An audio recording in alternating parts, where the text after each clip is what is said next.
At the peak of his Vegas reign, Tom Jones was untouchable. Every night, packed rooms. Every week, six figures. He walked on stage as a king and expected the crowd to rise with him. But in one brutal moment in 1975, that illusion collapsed in real time. A single song went wrong. Then another. Booing crept in, low at first, then loud enough to drown him out. By the time he reached Delilah, the room had turned hostile. Voices shouted him down. Laughter replaced applause. Before the show could even recover, security stepped in and pulled him off the stage mid-performance. The audience didn't protest. They cheered. In the space of one night, Tom Jones didn't just lose control of a show, he lost the room, the momentum, and the image of invincibility he thought could never break. For 6 months after that night, Tom Jones vanished. No interviews, no appearances, no explanations. He stayed inside his mansion chain-smoking through long hours, replaying the tape over and over, telling his manager it felt like the end. But the collapse in Vegas was never really about one bad performance. It was the result of a life spiraling out of control long before the booze began. Hundreds of women every year, a hotel room permanently reserved for groupies, and the moment his wife finally discovered the truth and snapped, leaving him bloodied and exposed in a way fame could not protect, that night didn't end Tom Jones' career. It forced the truth to surface all at once. Tom Jones was born Thomas John Woodward on June 7, 1940 in Pontypridd, Wales, into a life that offered very little comfort and no shortcuts. He grew up at 57 Kingsland Terrace, a narrow house pressed into the heart of the Rantha Valley coalfields, where the air always carried dust and smoke. His father worked punishing 12-hour shifts underground, coming home exhausted, his clothes shedding coal dust onto the floor. Money was scarce, space was tighter, and young Tommy shared beds, wore hand-me-downs, and learned early that survival mattered more than dreams. Comfort was something other families talked about. In his house, endurance was the currency. In 1952, when he was just 12, everything stopped. Doctors found a dark spot on his lung and diagnosed him with tuberculosis, a word that terrified Britain at the time. Though his case wasn't contagious, the fear inside the home was heavy. Instead of being sent away, he was confined to his bedroom. For 2 full years, from 1952 to 1954, that room became his entire world. No school, no streets, no freedom. The windows stayed open for fresh air even in winter, and blankets were his only defense against the cold. While other boys ran through the neighborhood, he watched life pass by through glass. Those years carved him in silence. Doctors told him not to sing at first, which felt cruel to a boy already clinging to music. He adapted by listening, night after night. BBC radio filled the room with American blues and rhythm and blues voices like Big Bill Broonzy, sounds that sank deep into him. His mother bought one of the first televisions in the area, and it became another escape, another stage he imagined himself standing on. When he wasn't listening, he drew, sketched the view outside his window, and imagined a future far beyond that room. When he was finally allowed to sing again, his voice had changed.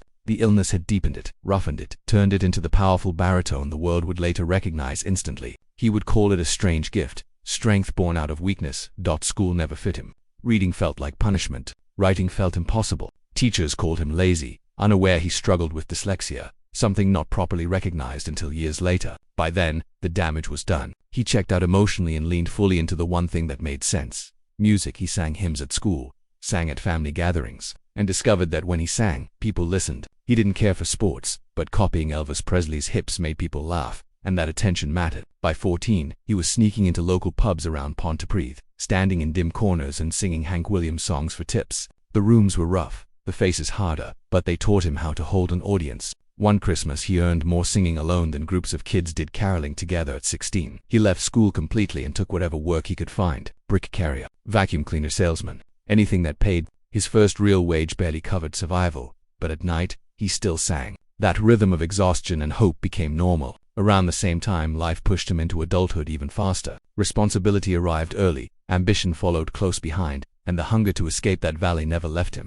Long before Vegas, long before the lights and the money, Tom Jones learned how quickly things could be taken away, and that lesson, buried under decades of fame and excess, is what finally came crashing back on stage the night the crowd turned on him. Melinda Trenchard was pregnant by the time she was 16, having first met him at the age of 12. On March 2, 1957, they were married in a low-key ceremony that was appropriate for their age and circumstances at the Pontypridd Registry Office. Their son Mark was born on April 11, 1957. 5 months later, Tom was just 17. Linda was only 16. All of a sudden, he had no safety net as a father and a spouse. He took a job gluing belts at a rubber mill in Triga to provide for his family. Working hard 12-hour stints in the sweltering heat, he sneaked back out to sing at night after returning home, exhausted. He and other factory workers made between $2 and $3 a week, but it was never enough. He slept for only a few hours at a time, driven by fear and obligation. His health declined, but he had no intention of giving up. Tommy Scott and the Senators, his debut band, performed rockabilly songs in smoky halls throughout Wales in 1958.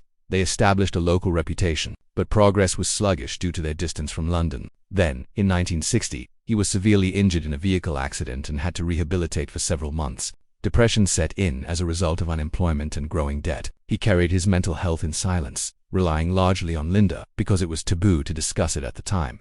Something hardened inside him when he recovered. He was aware that he could never live in a factory. Throughout it all, Linda stuck at his side. She kept the family together and stitched his stage outfits out of leftovers. Tension entered their marriage early, as his confidence increased along with the attention he received from women. Even at that time, he acknowledged that he battled temptation. But Linda stayed because she trusted him and wanted to keep their family safe. In 1963, everything changed. Gordon Mills entered a Pontypridd youth club where Tom, still known as Tommy Woodward, was performing with his band. When Mills, a former boxer attempting to make a career in music, heard Tommy sing, he was astounded. He immediately made the decision to take over as his manager. With the promise of a future greater than the minds he left behind, he renamed the band, rented a beat-up van, and took Tommy to London. Mills secured him a Decca record session on January 1, 1964.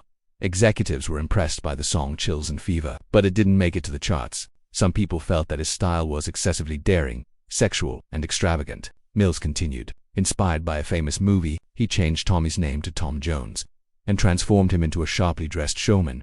Then everything fell into place on November 11, 1964.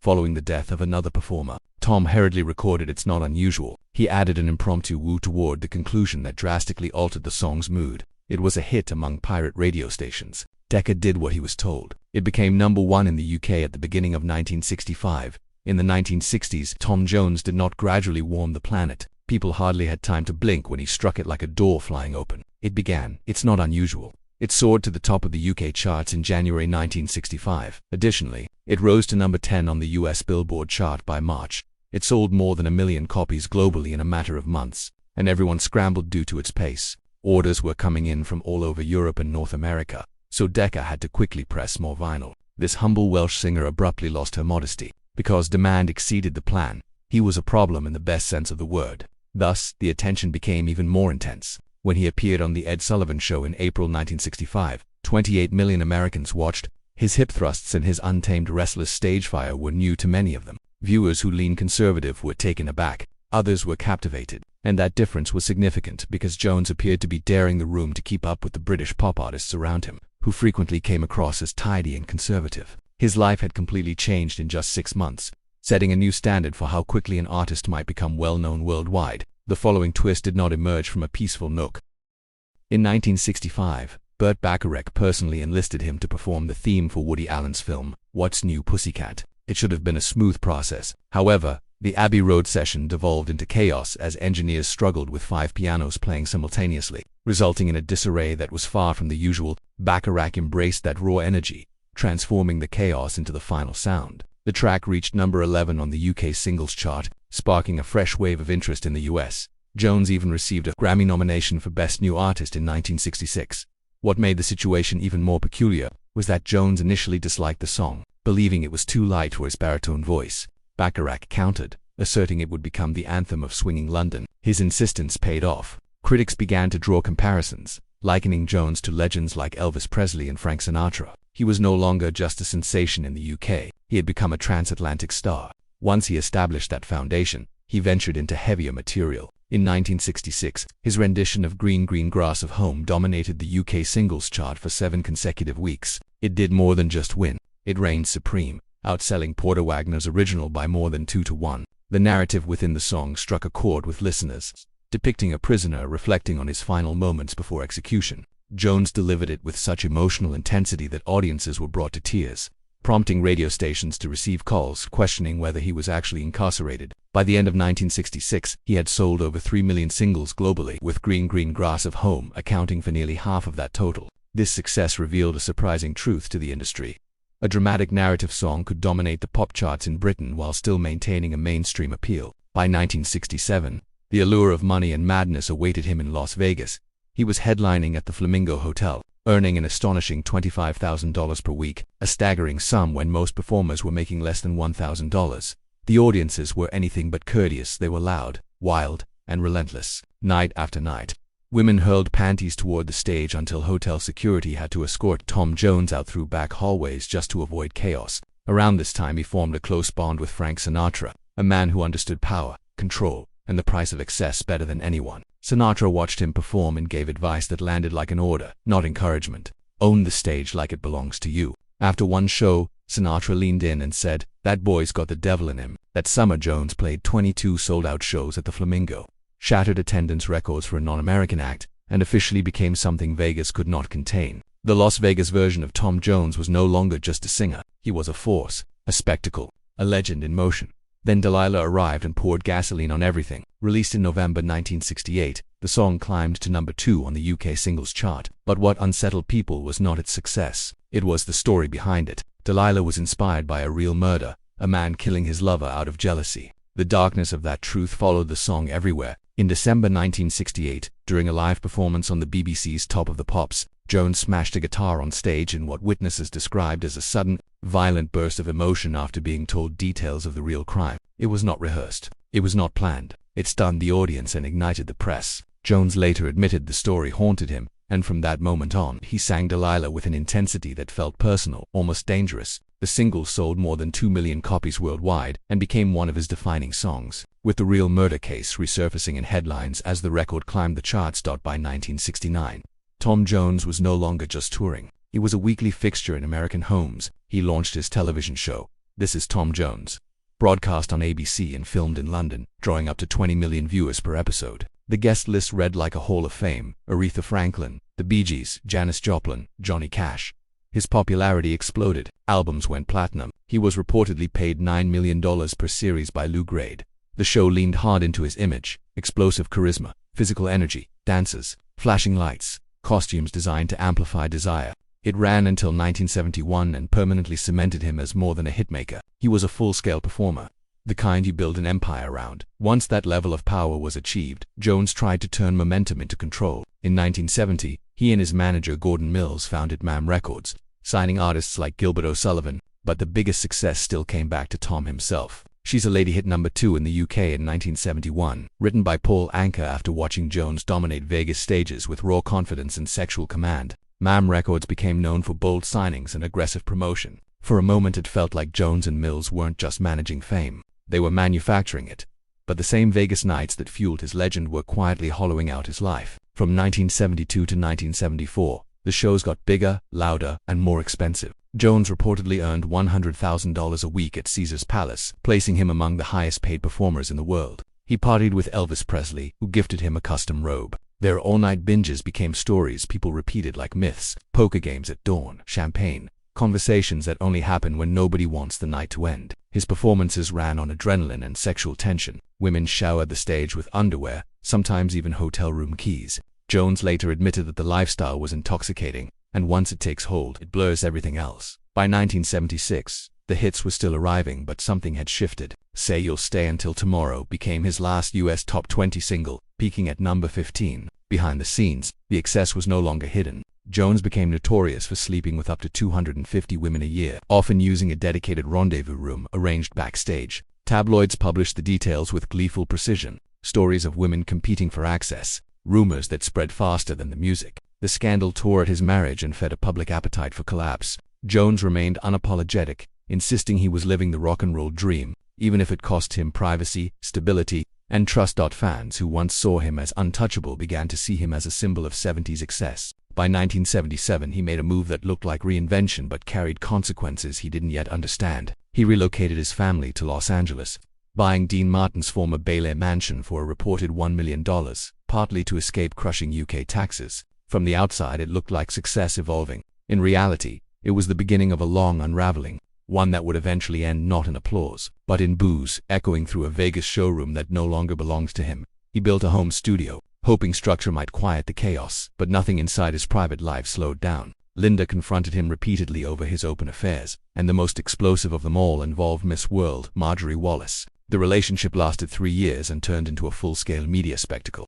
Witnesses described it as intense and volatile, while headlines fed relentlessly on every public appearance, every lavish date, every bitter separation. The move to Los Angeles was supposed to mark a reset, a clean chapter, but instead it widened the cracks. His image as a devoted family man fractured in public, and the damage was no longer calmable. Then came the night that exposed everything. On October 27, 1975, Tom Jones walked onto the stage at the Las Vegas Hilton wearing a sequined jumpsuit and introduced a new ballad called Darlin' to a crowd of more than 2,000 people. They wanted the hits. They wanted the myth. They did not want reinvention. Within minutes, the mood turned ugly. Booing erupted. Shouts cut through the music. "Go home, Tommy." Drinks were hurled toward the stage. Security rushed in, forming a human barrier as Jones was pulled off drenched in sweat and disbelief, while the crowd roared like it wanted punishment, not entertainment. That reaction wasn't just about the song or the outfit. Rumors were already circulating about his private life, including whispers of a dedicated backstage room for groupies. Admiration had curdled into disgust. One woman screamed about his Welsh roots, folding betrayal, fame, and scandal into one accusation. That humiliation landed hard. Jones canceled all performances for 6 months. He disappeared into his Los Angeles mansion, chain-smoking, replaying recordings of that night, telling his manager Gordon Mills that it felt like the end of everything he had built. But the deeper reason for the collapse had been building for years. By 1975, tabloids were openly hinting at the scale of his infidelity, and fans were no longer shielded from it. The affair that cut deepest remained the one with Marjorie Wallace. In December 1973, she was 19 and newly crowned Miss World when she met Jones in his dressing room at the London Palladium. Their relationship exploded into public view after they were photographed kissing on a beach in Barbados during a Miss World broadcast in 1974, a violation that cost her the crown. She was stripped of the title in March of that year. Then tragedy compounded the scandal when her fiancé, American racing driver Peter Revson, died in a crash later that same year. The press fused it all into one brutal narrative: desire, downfall, and death. So when that Vegas audience turned on Jones in 1975, it wasn't random. It was a reckoning. The 6-month retreat that followed became more than a pause in his career. It became a breaking point. The whispers merged with facts he had never publicly acknowledged, including how far the affairs had gone. One moment inside his marriage made that truth unavoidable. When Linda discovered the full extent of the Wallace affair, she struck him so hard he was left bloodied and shaken. Whatever illusion he had tried to preserve, the charming idol, the safe fantasy, the controlled star, fractured completely in real life. By 1987, Tom Jones was being treated less like a headline and more like a memory. Then something unexpected happened. A song emerged that pulled him back into relevance. It climbed to number 2 in the UK, and the achievement mattered deeply because he was 47 and fighting invisibility. The track was tied to a Welsh television series and carried a sense of return rather than desperation. Around the same time, Gordon Mills had died, and Jones's son Mark stepped in as his manager. That shift brought focus and urgency. You could hear it in the performances. His voice didn't sound worn out. It sounded lifted, older in a way that carried weight instead of weakness. That moment quietly set the stage for a risk that should have failed. In 1988, Jones did the unthinkable. He teamed up with The Art of Noise and released a synth-heavy cover of Prince's Kiss. It was strange, loud, and completely against expectation. That was exactly why it worked. The song hit number 5 in the UK, reached number 1 in New Zealand and Spain, and suddenly Tom Jones wasn't just back, he was relevant again. He was on MTV, not as a relic, as a survivor who had finally learned what it cost to lose the room and how rare it is to ever win it back.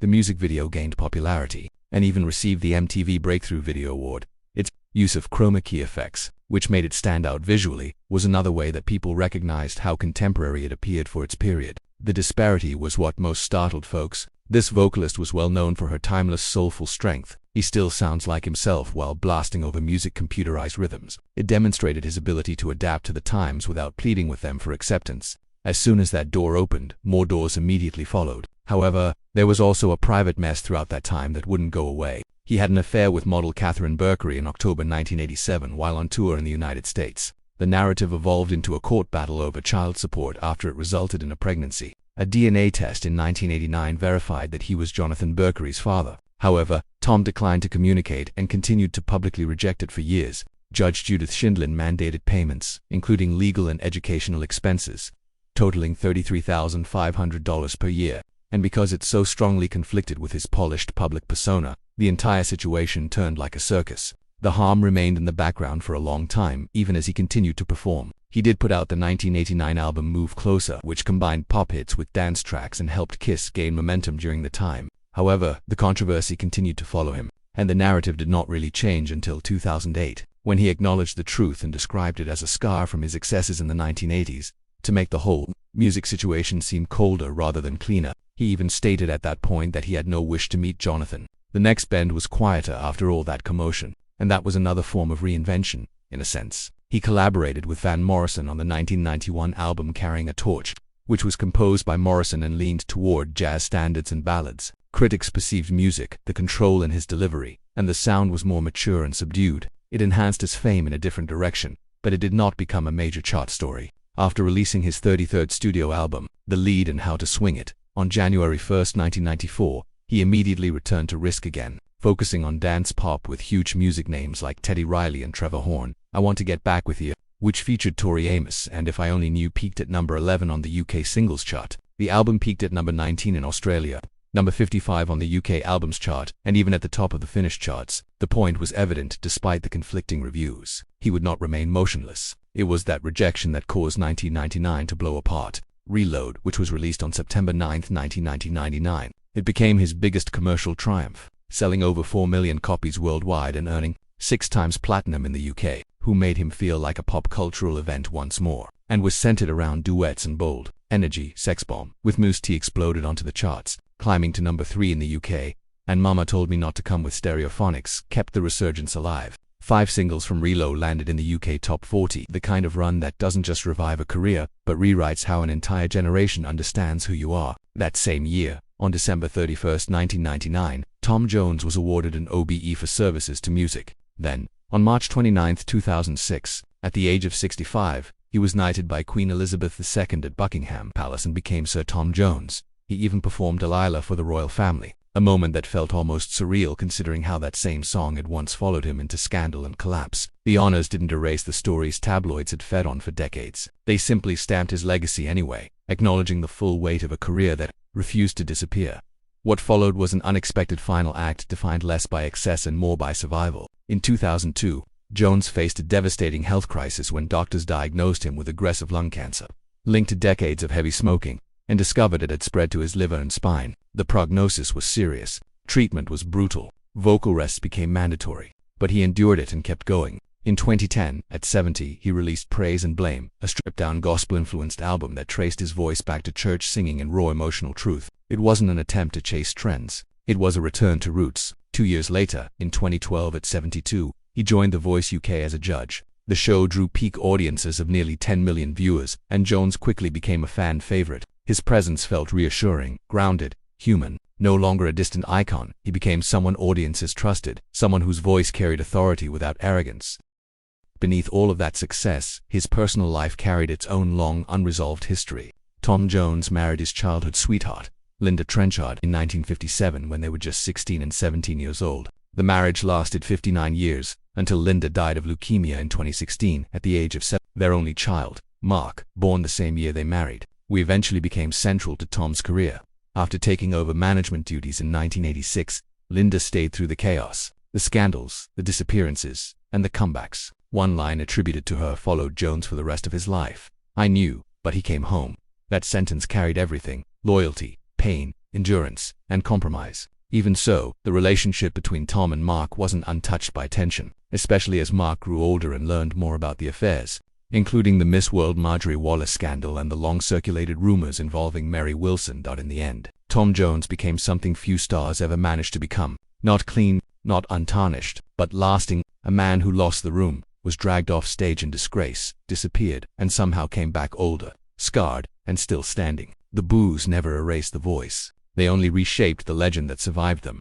That strain eventually pushed the family into therapy and, later, reconciliation. Mark became the steady hand behind the curtain, shaping the Vegas shows, guiding the comeback years, and helping his father survive a career that had nearly devoured itself. Still, the old stories never fully faded. They read like scenes from a film that refuses to end. There were long-running claims of a secret two-year affair with Mary Wilson beginning in 1968, erupting into scandal in 1974 with whispers of service elevators in Las Vegas and a confrontation in Bournemouth, where Linda reportedly shattered a hotel mirror and hurled words that cut deeper than fists. Then there was the Marjorie Wallace storm, photographs at Caesar's Palace, a London party confrontation, and the moment Linda allegedly struck Tom and shouted, "You've ruined us," a moment Tom later described with painful simplicity, saying he stood there and took it. And hovering over all of it was the 1978 allegation from Cassandra Peterson, later known as Elvira, who said she was 17 when she was taken to his dressing room in Las Vegas and left injured while he was 38. Stories like these sit heavy because they strip the charm down to something far less comfortable, and they can't be separated from the public image, no matter how much time passes.